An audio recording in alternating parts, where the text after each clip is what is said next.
Hey, shalom, shalom to all my fellow brothers and sisters out there. It's me again, Damian Powell from YeshuaSavesAll.com. Peace be to you in the name of our Father, Yahweh, and our Master, the Aramaic word Mari, Yeshua HaMashiach, the Son of Yahweh. So, I pray that everybody had a wonderful Sukkot and the eighth day closing assembly. You know, our Father Yahweh's Moedim have closed for the year. And it was a joyful time, and I pray that you all had a joyful time as well. So today what I would like to talk about is know that our Father Yahweh is fighting for you. This is what I want everybody to know, is that our Father Yahweh is fighting for you. Okay? So I just like to encourage all of my fellow brothers and sisters to keep clinging to Yeshua HaMashiach, the Son of Yahweh, and do not let go. Okay, do not let go, because our Father Yahweh is fighting for us in ways that you cannot even fathom. You cannot even fathom. Okay, so we often look at everything from a physical standpoint. Okay, and I get it, because we that's the first thing that we see. I get it, right? But we have to remember that the spiritual realm is more real than we are, which is exactly why Paul said what he said in Ephesians chapter 6, that we're not war of flesh and blood. We're not at war with flesh and blood, right? But with spirits and principalities. That's what it's all about. So there are just there are many scriptures that I can choose from to show you what Elohim can do. But I chose the ones that stood out to me the most, and some things that you may have never seen or heard of before, maybe even never even thought of before. And I just want to go through some scriptures from the book of Jasher and some others, um, like King. I think it's Chronicles. We'll go through it, but I just want to show you the power of our Father and the things that He can do and what He's capable of. We sure already know that there's nothing that He cannot do. So I first want to start off with Deuteronomy chapter 32, verse 30, which says, "How should one chase 1,000, and two put 10,000 to flight, except their mighty one had delivered them to their enemies, and Yahweh had hemmed them in." And just so anybody will know, the scriptures that I'm quoting from is coming from the Aramaic Peshet of the Old Testament. George Lamb's is but studying a lot of the Aramaic Old Testament and the New Testament. So to put this into perspective, so let's look at it again. How should one chase 1,000 and two put 10,000 to flight, except their mighty one had delivered them to their enemies, and Yahweh had hemmed them in? So to put this into perspective, think of one or two men going up against 10,000 people, right? Going up against a great army.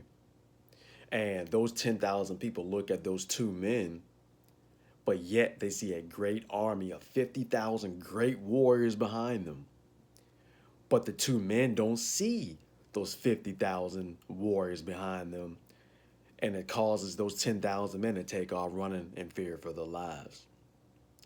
That's powerful.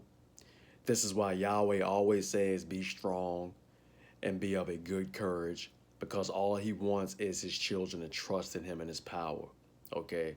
This is why He was so pleased with Joshua, the son of Nun, and Caleb, son of Yephuneh, the Canaanite, because they said that they would go and fight against the giants and they would win, because they knew that Yahweh was with them. This is the power that our Father Yahweh has. He can cause visions. He can cause fear. He can cause frustration amongst anyone to protect His children. And even if they don't manifest physically, we know that they are always there in the spiritual realm, just as when Elisha, when he prayed to Yahweh to open the eyes of his servant. And we see this in 2 Kings chapter 6, verse 15 through 17, which says, "And when the servant of the Navi, the prophet of Elohim, arose early and went out behold, an army surrounded the city, both the horses and the chariots. And his servant said to him, Alas, my master, what shall we do? And he said to him, Fear not, for those who are with us are more than those who are with them. And Elisha prayed to Yahweh and said, O Yahweh, open his eyes that he may see. And Yahweh opened the eyes of the young man, and he saw, and behold, the mountain was full of horses and chariots of fire round about Elisha. So we all are familiar with that scripture, but I just want to just point it out that there's more with us than there's more with the enemy. Though you can't see the horses, the horses and chariots of fire that are around us, the Malach, the angel of Yahweh that surrounds his people, as written in Psalm 34:7, but he's there, okay? And like I said before, I just want to go back to the point that I was making, that even you don't have to see them. You just have to know that they're there. The same way as, like I said, there can be two men going to fight against 10,000 that can flee. Those 10 men are there, but those 10,000 men are looking and saying, hold on, who's that great army behind them? And the two men are like, they don't see those 50,000 men, but Yahweh calls those your enemies to see them. You see my point? It is so beautiful. And there are some scriptures I just want to point out about that. So the first one that I want to show or read from is Yeshua, chapter 32, verse 16 through 40. Okay, and like I always say, the book of Yeshua is written in the 66 book canon. If you take a look at Joshua chapter 10, verse 13, if you take a look at 2 Samuel chapter 1, verse 18, you'll see, is it not written in the book of Yeshua, Jasher? So this book should be read. Now, let's look at Joshua chapter 32, verse 16 through 40. And Jacob prayed to Yahweh as Elohim, and he said, O Yahweh Elohim of my ancestors, of Abraham, Yitzhak, Isaac, you spoke to me when I went away from my dad's house, saying, I am Yahweh Elohim of your father Abraham, and of Elohim of Isaac, Yitzhak. And I give this land to you and your seed after you, and I will make your seed as the stars of the Shamayim, the heavens. And you shall spread forth to the four winds of the heavens. And in you and in your seed shall all the families of the earth be blessed. And you established your words and gave me riches and children and cattle as the utmost desires of my heart. You have given to your servant. You gave me all that I asked from you, so that I lacked nothing. And you afterward said to me, Return to your parents and to your birthplace, and I will still do well with you. And now that I have come, and you have delivered me from Laban, or Laban as people know, I shall fall in the hands of Esau, who will slay me, yes, together with the mothers of my children. Now therefore, O Yahweh Elohim, deliver me, I ask you, from the hands of my brother Esau, for I am greatly afraid of him. So Jacob is praying to Yahweh to deliver him from his brother Esau, because he's afraid of Esau, because Esau is coming with 400 men to come and kill Jacob and his entire family. Okay, so that's the context of what we're talking about here. Now, let's see the power of Yahweh in verse 28. This is what happened after the prayer. And Yahweh sent 3 Malachim, messengers or angels, of the exalted messengers, and they went before Esau and came to him. And these messengers appeared to Esau and his people as 2,000 men. Did you catch that? These 3 messengers appeared as 2,000 men in the eyes of Esau. And they were riding upon horses, furnished with all sorts of war instruments. And they appeared in the sight of Esau and all of his men to be divided into 4 camps, with 4 chiefs to them. And one camp went on, and they found Esau coming with 400 men toward his brother Jacob. And this camp ran towards Esau and his people and terrified them. And Esau fell off of his horse in alarm. And all his men separated from him at that place, for they were greatly afraid. And the whole of the camp shouted after them, and they fled from Esau. And all the warlike men answered, saying, surely we are the servants of Jacob, who is the servant of Elohim. Who then can stand against us? And Esau said to them, O then, my master and my brother Jacob is your master, whom I have not seen for these 20 years. And now that I have today come to see him, do you treat me in this manner? And the messengers answered him, saying, as Yahweh lives, if Jacob, of whom you speak, was not your brother, we would not let one remain from you and your people, but only on account of Jacob will we do nothing to them. This is powerful. So, as you can see, the messengers that Yahweh sent made it abundantly clear. They let him know that they belonged to Jacob, and that if Esau was not his brother, if Jacob was not Esau's brother, then they would have torn his whole camp apart. You see how Father Yahweh works? And this camp passed from Esau, and his men went away. And Esau and his men had gone down from them and came to about a league, when the second camp came toward him with all sorts of weapons. So now the second camp is coming with weapons.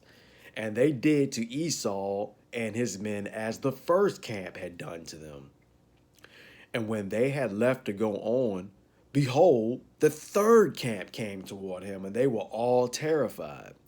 And Esau fell off the horse, and the whole camp cried out, saying, surely we are the servants of Yaakov, Jacob, who is the servant of Elohim. Who can stand against us?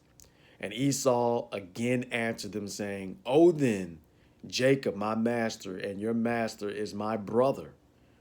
And for 20 years I have not seen his face, and hearing today that he was coming, I went today to meet him.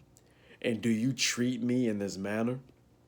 And they answered him and said to him, as Yahweh lives, if Jacob were not your brother, as you said, we would not have left a remnant of you and your men. But on the account of Jacob, of whom you speak, being your brother, we will not meddle with you or your men. And the third camp also passed from them.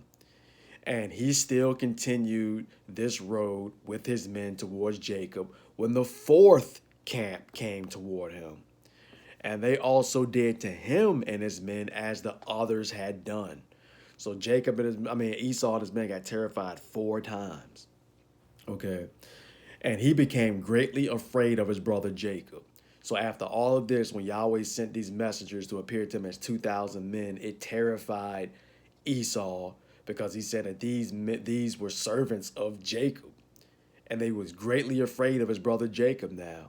And it's go on, it says, because he was afraid of his life on account of his brother Jacob. And because he imagined that the 4 camps that had lighted upon were Jacob's servants. Look at the power of our Father Yahweh. So the point is this. This is a beautiful example of Yahweh's power.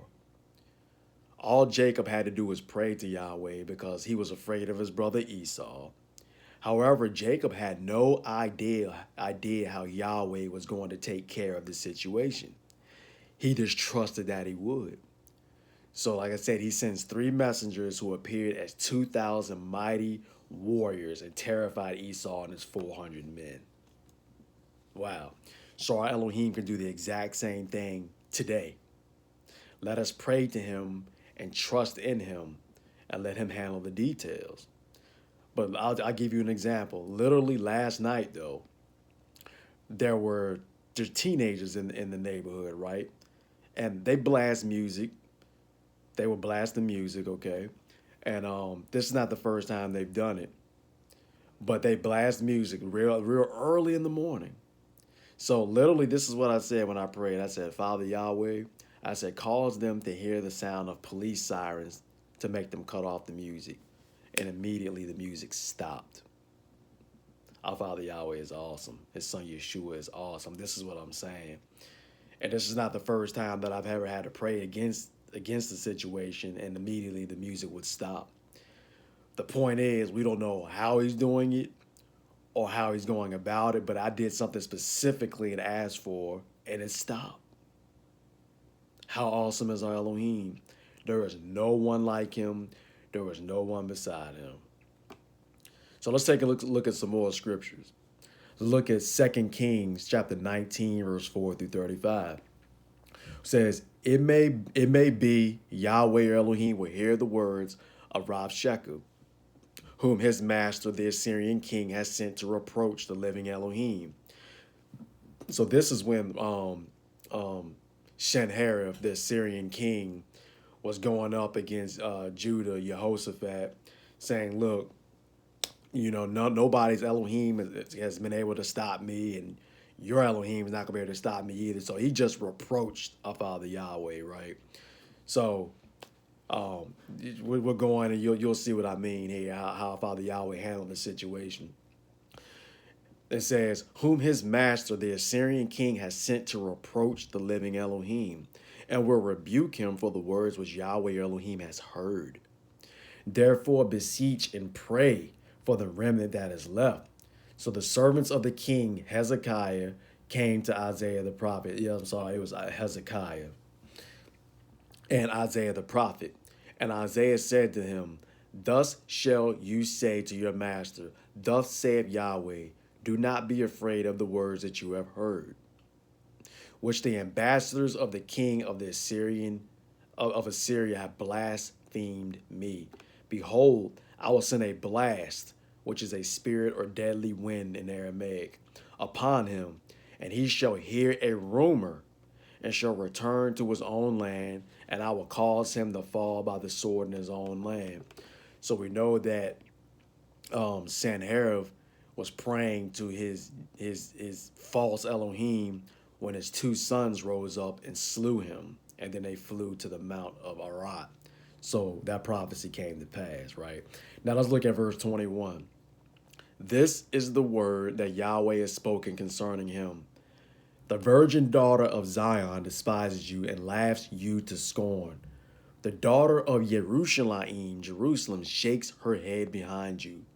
Whom have you reproached and blasphemed? And against whom have you raised your voices and lifted up your eyes on high, even against the Kodesh, Holy One of Israel? By your messengers you have reproached Yahweh and have said, with the multitudes of chariots I will go up to the heights of the mountain, to the sides of Lebanon, and will cut down the tall cedar trees thereof, and the choice fir trees thereof. And I will enter into the extreme limits of the forest of Carmel. I will dig and drink strange waters, and with the hooves of my horses I will dry up all the great rivers. Have you not heard long ago how I have done it, and of the days of old how I prepared it?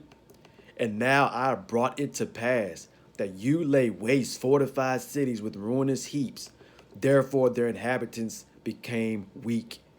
They were defeated and confounded, and became like the grass of the field, and like the green herb, like the grass of the housetops, and like the tender grass blasted before it was grown up.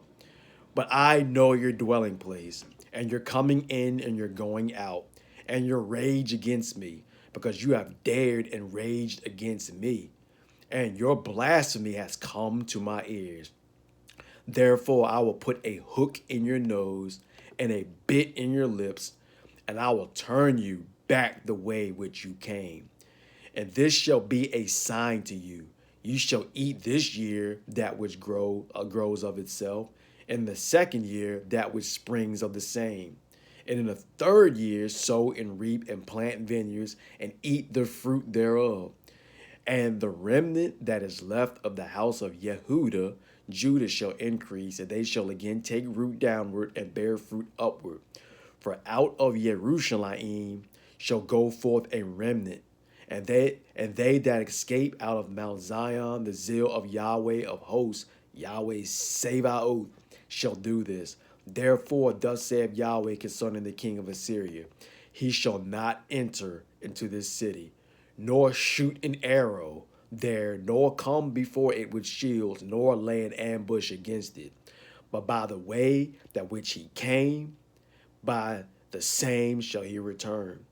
And he shall not enter into this city, says Yahweh, for I will abide in this city and save it for my own sake and for my servant David's sake. And it came to pass that night that the Malach, the angel of Yahweh, went out and slew in the camp of the Assyrians 185,000. And when the survivors arose early in the morning, they looked, and behold, their comrades were all dead. So the king of Assyria, Sanherib, blasphemed. He reproached the living Elohim. Hezekiah and everybody prayed to our Father Yahweh. It was specific Hezekiah and Isaiah, YESHUA. And look what happened. Our Father Yahweh sent a Malach, an angel of Yahweh, and destroyed 185,000 of his men. And then his own sons killed the Sanherib while he was praying to his false deity. Our Father Yahweh is awesome, and his power is, we can't even fathom it, okay? We don't always know how he's going to handle a situation, but he's fighting for us if we trust in him. Let's look at some more examples. 2 Kings chapter 7, verse 3 through 6. 2 Kings chapter 7, verse 3 through 6. Now there were 4 leprous men sitting at the entrance of the gate. And they said to one another, why do we sit here until we die? If we say we will enter into the city, then the famine is severe in the city, and we shall die there. And if we still sit here, we die also. Now therefore, come, let us go into the camp of Aram, and if they save us alive, then we shall live. But if they put us to death, we shall die. So they rose up early in the twilight to go to the camp of Aram. And when they were come to the uttermost part of the camp, behold, there was no man there. Now listen to this. For Yahweh had made the army of Aram hear the noise of horses and the noise of chariots and the noise of a great army. And they said to one another, lo, the king of Israel has hired against us the king of the Egyptians, the Mitzrites, and the king of the Hittites to come upon us. Wherefore they fled in the twilight, and they left their tents, their horses, and their donkeys, even their camp as it was, and they fled for their lives. So, again, we see the power of Yahweh and what he is capable of. He caused the camp of Aram to hear the sound of chariots and horses of a large army that was not even there. Do you see what he can do? And it caused them to run, okay? So this reminds me again, just like the manifestation of the 3 messengers that became 2,000 warriors that confronted Esau. So we see that Yahweh can cause people to hear things, and that will terrify them. And then he can also make manifestations to cause people to see things. He made 3 messengers appear as 2,000 men and divided up into 4 camps. I pray you get where I'm going with this. So in modern times, he can cause someone to hear the sound of thousands of police sirens, for example, or 10,000 tanks or helicopters to make people flee. He can do all of these things. Here's another example. Let's go to 2 Maccabees chapter 3, verse 19 through 30. 2 Maccabees chapter 3, verse 19 through 30. And the women girded themselves with sackcloth under their breasts, abounded in the streets, and the virgins that were guarded ran, some of the gates and some to the walls, and others looked out of the windows, and all holding their hand toward heaven, Shamaim, made supplication. Then it would have pitied a man to see the falling down of the multitude, all sorts, and the fear of the high priest being in such agony. So this is when a man named Helidorus, at the command of the king, went to take everything out of the temple. And the people were afraid. The high priest was afraid. So everybody came out and they put on sackcloth and they prayed to our Father Yahweh to save them. Okay. Then they called on Shaddai Adonai to keep the things committed to trust safe and sure for those who had committed to them. Nevertheless, Helidorus executed that which was decreed. So he was going to go through what the king told him to do anyway, right? Now, as he was there, present himself with this guard about the treasury, YESHUA, the Prince of all power, caused a great apparition. So an apparition is a manifestation or the appearance of something remarkable or unexpected, typically an image of this type.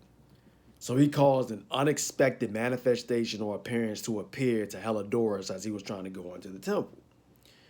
So that all presumed to come in with him were astonished at the power of Elohim and fainted and were severely afraid. For there appeared to them a horse with a terrible rider on him and adorned with a very beautiful covering. And he ran fiercely and struck at Helidorus with his forefeet. And it seemed that he who sat on the horse had a complete harness of gold. Moreover, 2 other young men appeared before him, notable in strength, excellent in beauty, comely in apparel, who stood by him on either side, and scourged him continually and gave him many blows. So look at this.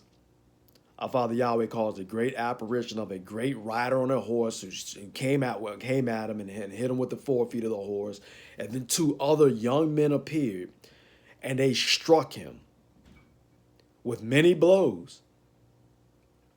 And Helidorus fell suddenly to the ground and was circled with great darkness. But those that were with him picked him up and put him on a litter, or one version says a palanquin, which is something that, is something to carry somebody on. Thus he that recently came with a great train with all of his guard into the treasury, they carried out, being unable to help himself with weapons. And the manifestly they acknowledged the power of Elohim, for he by the hand of Elohim was cast down and lay speechless without all hope of life. So our Father Yahweh defended the temple and the treasury by sending messengers again, just as we saw what happened with Esau. This is his power. Yahweh caused another manifestation to appear to defend the temple and the treasury, and even scourged this man Helidorus to the point of death. Nearly killed him. And again we see Yahweh defending his people, and the enemy recognized Yahweh's great power. And Helidorus, the one that got scourged by these messengers, he went on to praise Elohim and even sacrificed to him because he recognized Yahweh's power. When you continue to read the rest of that chapter, so powerful. Like I said, we look at a lot of things in the physical realm, but in the spiritual realm, our Father Yahweh can do anything there. In the physical realm, he can cause manifestations of his messengers to appear that weren't there, or he can do other things like make you hear things that are not there, like a great army. So let's go on even further and look at Jasher chapter 34, 55, and 48, 25.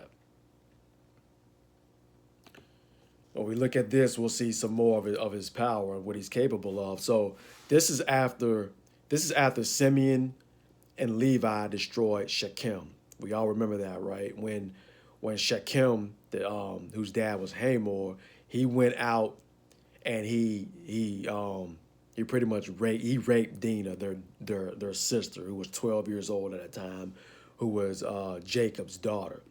So they went and destroyed the entire city of Shechem by themselves, Simeon and Levi, right? So at this point, after they destroyed the city, after a little while a little while, they went back to dwell in that land of Shechem after it had been rebuilt.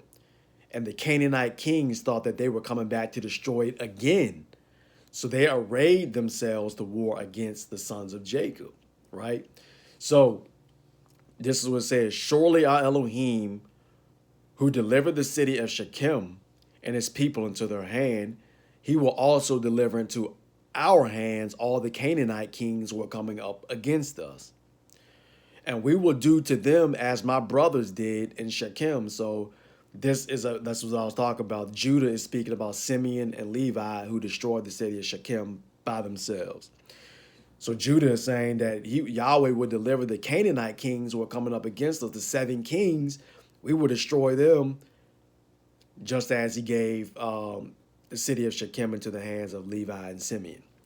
Now he go on, he says, now be at peace about them and cast away your fears and trust in Yahweh our Elohim and pray to him to assist us and deliver our enemies into our hands. And Judah called to one of his dad's servants and said, go now and see where those kings who are coming against us are situated with their armies.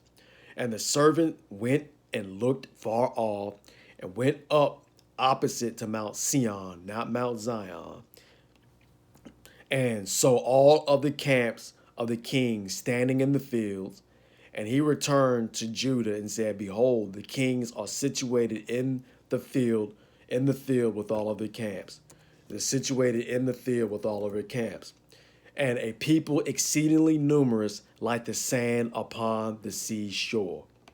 So it's a great, these 7 kings of the Canaanites, a large number as the sand of the seashore coming out to fight against them.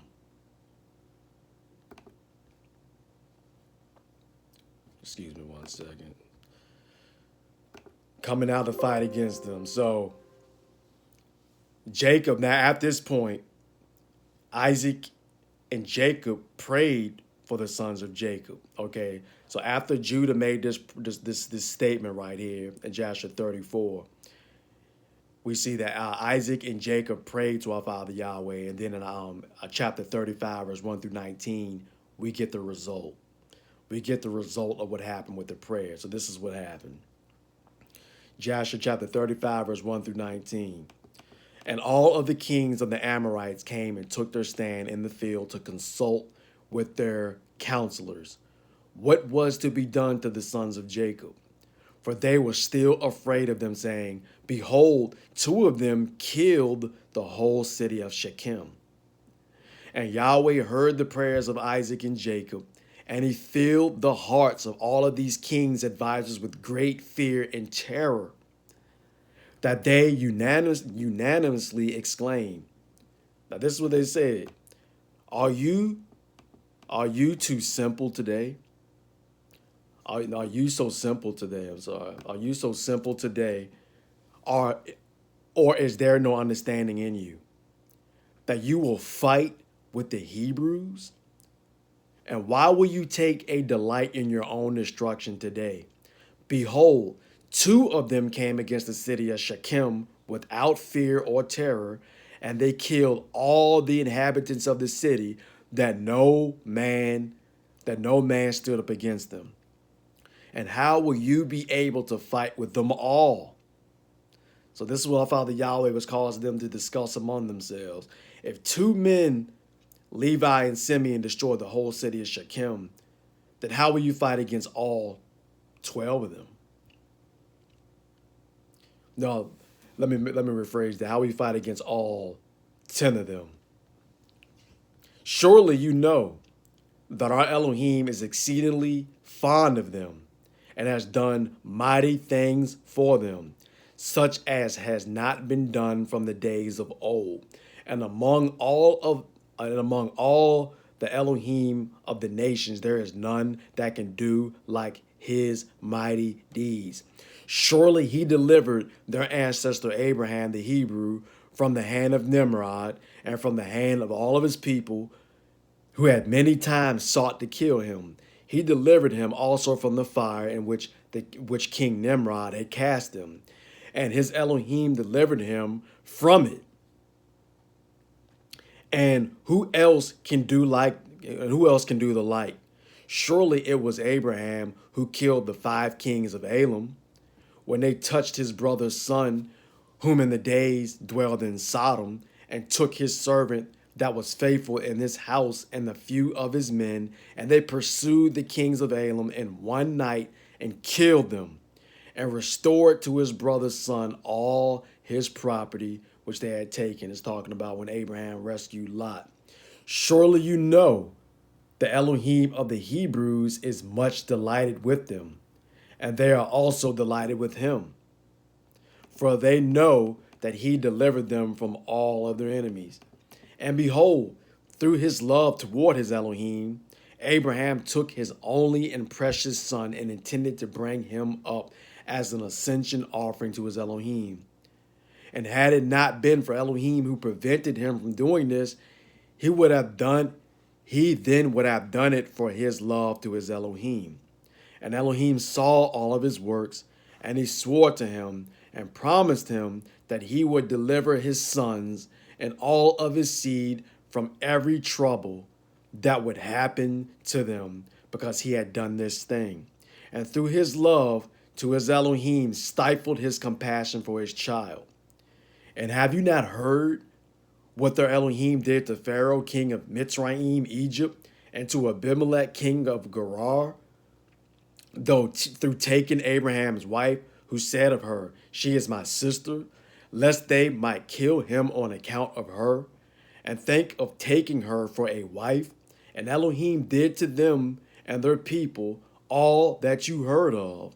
And behold, we ourselves saw with our eyes that Esau, the brother of Jacob, came to him with the 400 men and the intention to kill him, for he called to mind that he had taken away from his dad's blessing. So this is a reference to what I was talking about, where Jacob prayed to our father Yahweh because he was afraid of Esau, and the 3 messengers appeared as 2,000 men. So they're recalling all of this. And he went to meet him when he came from Aram to kill him with the children who delivered him from his hands, but his Elohim in whom he trusted, and he delivered from the hand of his brother, also from the hands of his enemies. Surely he will protect them again. Who does not know that it was their Elohim who inspired them with strength to do to the town of Shechem the evil all that you heard of? Could it then be with their own strength that 2 men could destroy such a large city as Shechem, had it not been for their Elohim and who they trusted? He said and did to them all this to kill the inhabitants of the city in their city. And can you then prevail over them who have come forth together from your city to fight with the whole of them? In other words, all of the sons, not just 2. Even if 1,000 times as many were to come to your assistance, surely you know and understand that you do not come to fight with them, but you have come to war with their Elohim who chose them. And you have therefore all come today to be destroyed. Yahweh put the fear into the advisors of the kings of Canaan, and they talked about all the mighty works of Yahweh, as you just heard them recall, right? And that alone made them turn away from fighting against the sons of Jacob, because this was all by the hand of Yahweh. So like I said, Yahweh can cause manifestations. He can make you hear chariots. And also, he can just make you say, oh, let's recount the mighty works of what he's done. No, we're not going to go and fight against them. So this is the last part that stood out to me, though, also was, he said that you have not come to war with them. You have come to war with Elohim who chose them. This immediately reminded me of Acts chapter 5, verse 38 through 39, where Gamaliel was speaking to the Pharisees when they had Peter and John in jail, and they were telling them, don't you speak no more in the name of this name, YESHUA HaMashiach, right? So in Acts chapter 5, verse 38 through 39, Gamaliel tells them, so now I tell you, stay away from these men and leave them alone. If their plan comes from human authority, it will fail. But if it is from Elohim, you will not be able to stop them.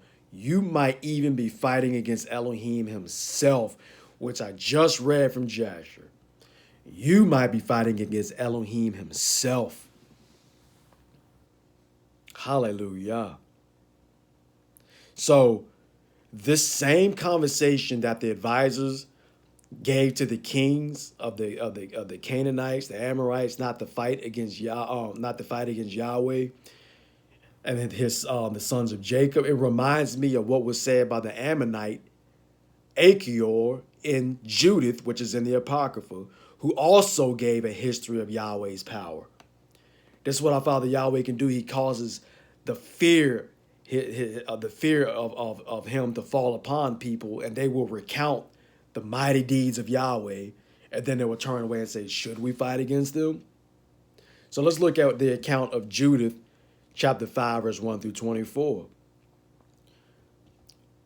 Now, then it was declared to Holofernes, the chief captain of the army of Achior, which is Assyria, that the children of Israel had prepared for war and had shut up the passages of the hill country and had fortified all the tops of the high hills and had laid impediments in the plain country, with which he was very angry, and he called all the princes of Moab and all the captains of Ammon and the governors of the sea coast, and he said to them, tell me now, you sons of Canaan, who is this people that dwells in the hill country, and what are the cities that they inhabit, and what is the multitude of their army, and in what is their power and strength, and what king is set over them, or what captain of their army? Why have they determined not to come and meet me, more than all the inhabitants of the west? See, the children of Israel were not going to bow down to Nebuchadnezzar's captain of the army, right? So they set up themselves up to go to war with him if they had to, right? Now, here's the part. Then Achior, the captain of all the sons of Ammon, said, let my master now hear a word from the mouth of your servant, and I will declare to you the truth concerning this people, who dwell near you in the inhabitants, the hill countries, and no lie shall come out of the mouth of your servant. Okay, so now he's going to declare to the commander of Nebuchadnezzar's army, Holofernes, the same way that the advisors spoke to the kings of Canaan, right? So this is what he said. These people have descended from Casdim, and they sojourned formerly in Naharim, because they would not follow the Elohim of their ancestors, which were in the land of Casdim. For they left the way of their ancestors and worshipped the Elohim of Shamaim, the heavens, the Elohim whom they knew. So they cast them out from the face of their Elohim, and they fled from Naharim and sojourned there many days. Then their Elohim commanded them to depart from the place where they sojourned and to go into the land of Canaan, where they dwelt and were increased with gold and silver, with very much livestock. But when a famine covered all the land of Canaan, they went down into Mitzrayim, Egypt, and sojourned there. And while they were nourished and became a great multitude, so that one could not number their nation. Therefore the king of Egypt rose up against them and dealt subtly with them and humbled them with labor and in brickmaking and made them slaves. Then they cried to their Elohim, and he struck all the land of Mitzrayim, Egypt, with incurable plagues, so that the Egyptians cast them out of their sight, and Elohim dried up Yam Suf, which is the Sea of Reeds, or the Dead Sea, before them, and brought them to Mount Sinai and Kadesh Barnea, and cast out all that dwelled in the wilderness. So they dwelt in the land of Emorai, and they were destroyed by their strength, all those of Heshbon, and passing over Jordan, they possessed all the hill country, and they cast out before the Canaanites, the Perizzite, the Jebusite, and the Shechemites, and all of the Girgashites, and they dwelt in that country many days. And while they did not sin before their Elohim, they prospered, because the Elohim that hates iniquity was with them. But when they departed from the way which he appointed them, they were destroyed with greatly and many battles, and were led captives into lands that was not theirs. And the temple of their Elohim was cast to the ground, and their cities were taken by their enemies, which is a reference to Babylon, right? We know that Nebuchadnezzar destroyed the temple.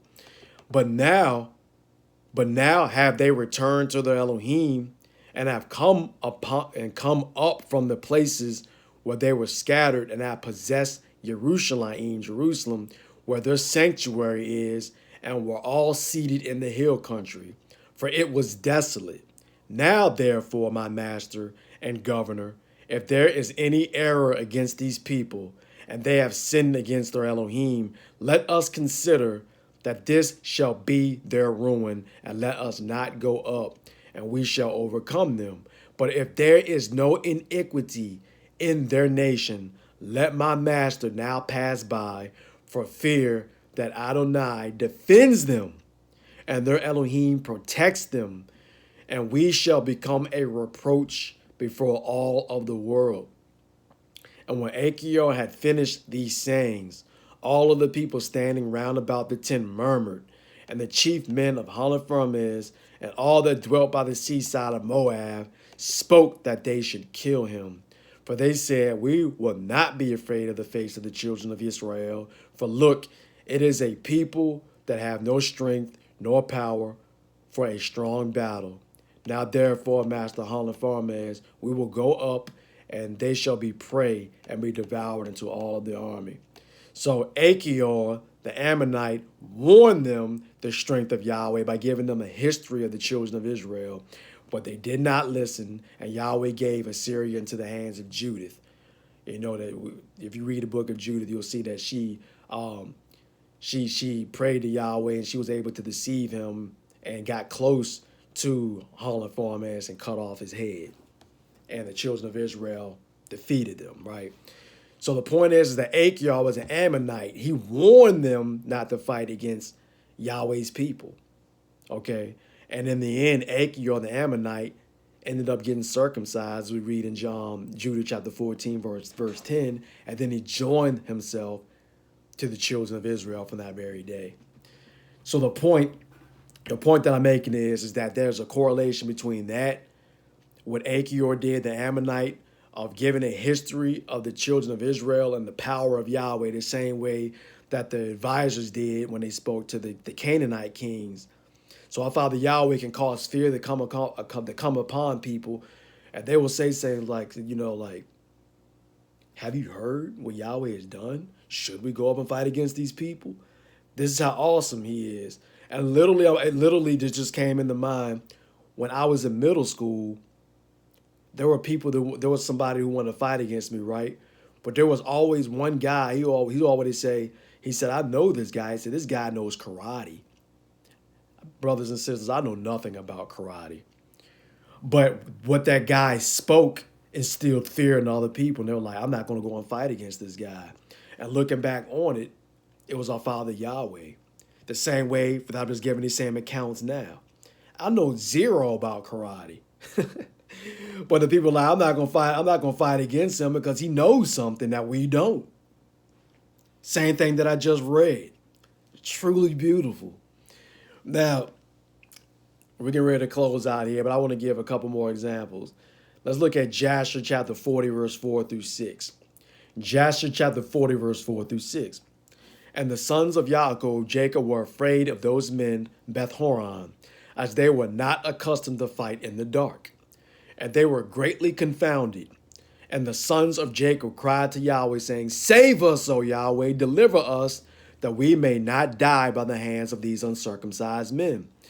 And Yahweh listened to the voice of the sons of Jacob, and Yahweh caused a great terror and confusion to seize the people of Beth Horon, and they fought among themselves, one with the other in the darkness of the night, and struck each other with great numbers. And the sons of Jacob, knowing that Yahweh had brought a spirit of perverseness upon these men, and that they fought each man with his neighbor, went forth from the bands of the people of Beth Horon, and went as far as the descent of the height of Beth Horon, and farther, and they stayed there securely with their young men on that night. So you see that the sons of Jacob were afraid of these men of Beth Horon because they were strong, and they cried to Yahweh. Yahweh caused a confusion amongst them, and they fought among themselves and killed each other. There's a parallel with this. If you read 2 Chronicles chapter 20, verse 15 and 21 through 24, you'll see that Yahweh caused Moab, Ammon, and Seir to fight against themselves in the same way that we saw in Jasher. Let's read it. And he said, Hearken all of Yehuda, Judah, and the inhabitants of Jerusalem, and King Jehoshaphat. Thus saith Yahweh Elohim, Be not afraid nor dismayed because of this great army, for the battle is not yours, but Elohim's. Verse 20, And they rose early in the morning and went forth into the wilderness of Tekoa. As they went forth, Jehoshaphat stood and said, Hear me, O Yehuda, Judah, and the inhabitants of Jerusalem.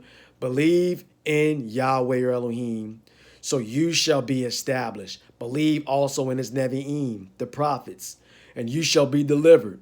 Then he stood in the midst of the people and said, Come, let us give thanks to Yahweh and give praise to the excellency of his holiness, his Kodeshah.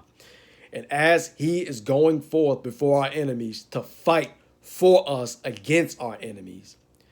And they said, Give thanks to Yahweh, for he is good. His mercy endures forever. Then the hills began to give praise, and the mountains began to rejoice.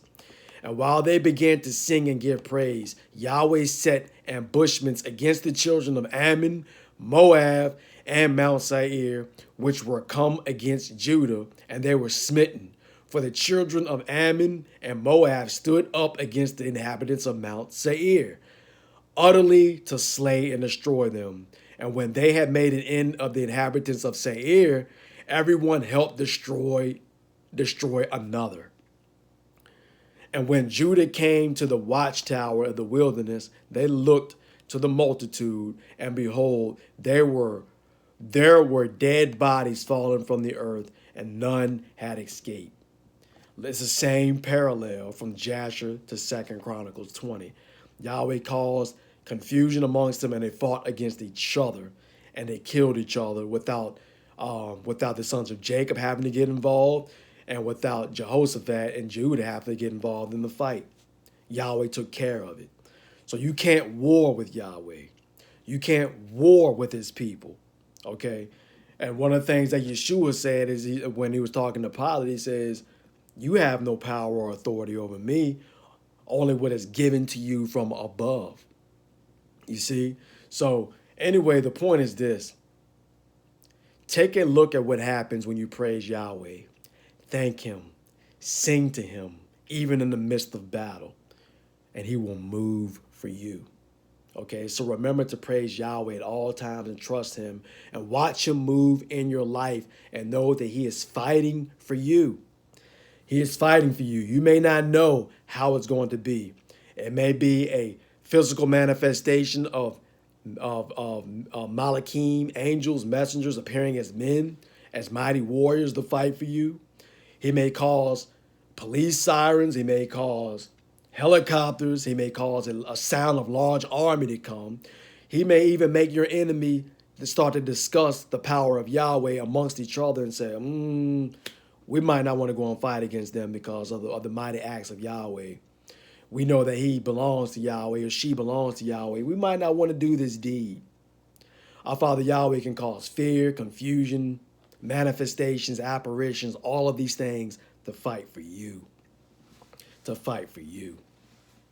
So I pray that this has been an encouragement for you all to keep going, keep clinging to Yeshua, know that we have a great Elohim who fights for his children. Hallelujah. As always, may our Father Yahweh bless you in Yeshua's name, and shalom.